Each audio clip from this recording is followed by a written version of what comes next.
बहुत बहुत शुक्रिया। अल्लाह उम्र दराज करे ताकि और साए आतिफत सलामत रखे ताकि इसी तरीके से हम फैज़ उठाते रहें। अल्लाहुम्मा आमीन। इजाज़त हो तो ये गज़ल के एक मतला और चंद शेर हम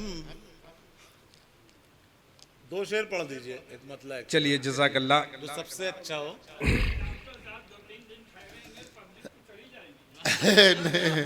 औरतों को ये बात जहन में रखें कि बिलखुसूस शोरा हजरात और गज़ल के शायर जो हैं औरतों को महबूबा की नज़र से देखते हैं। आइए औरत और क्या है और क्या क्या हो सकती है, तारीख के हवाले से हदीस के तनाजुर में कुछ बातें पेश करने की कोशिश की है। 2-3 शेर में पेश करके अपनी जगह लेता हूँ। नहीं, स्टेज पे कोई औरत थी नहीं, शायरा थी नहीं, तो तस्वुर में वो काम किया।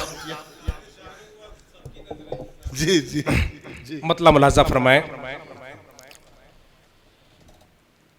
चाहते उल्फत इश्क महाबत ज़ाते औरत ही तो है। चाहते उल्फत इश्क महाबत ज़ाते औरत ही तो है। पूछो तो उनसे अक़ीदत ज़ाते औरत ही तो है। सच पूछो तो उनसे अक़ीदत ज़ाते औरत ही तो है। और शेर मुलाज़ा फरमाएं कि जिसकी ममता के शम्ओं से रोशन है ये सारा जहां, पैकर उल्फत माही ज़ुल्मत ज़ाते औरत ही तो है।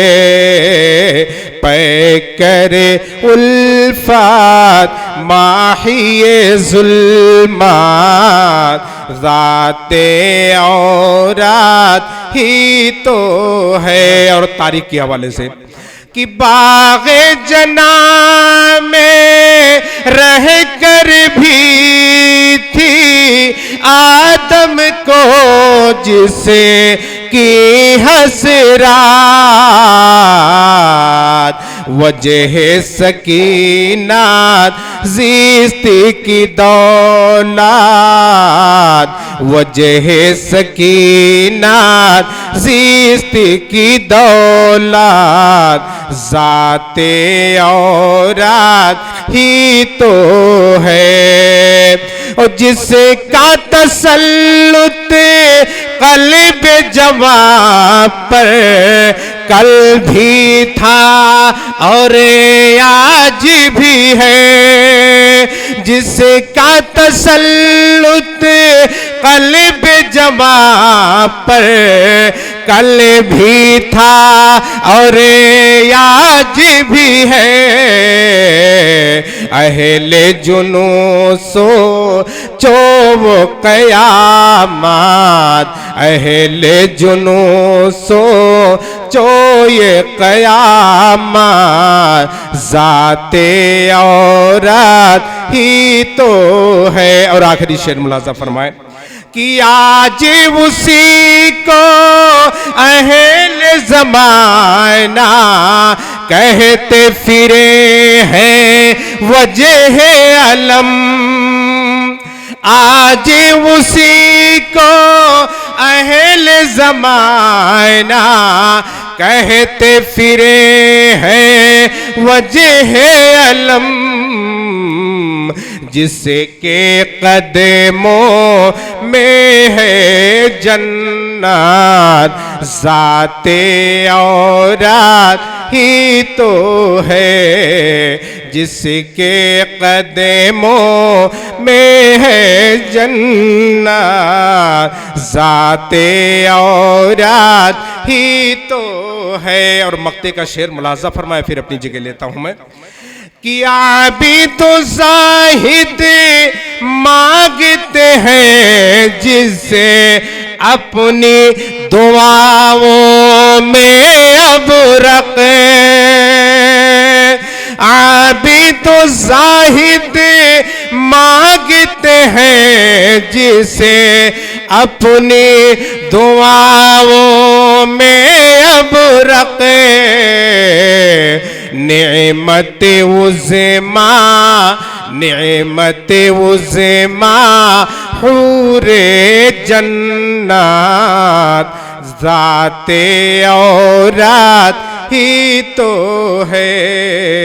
सच पूछो तो माही ज़ुल्मत, ज़ाते औरात ही तो है। जनाब अदम गोंडवी, आसिम गोंडवी साहब के नाम से आज की महफिल मंसूब है।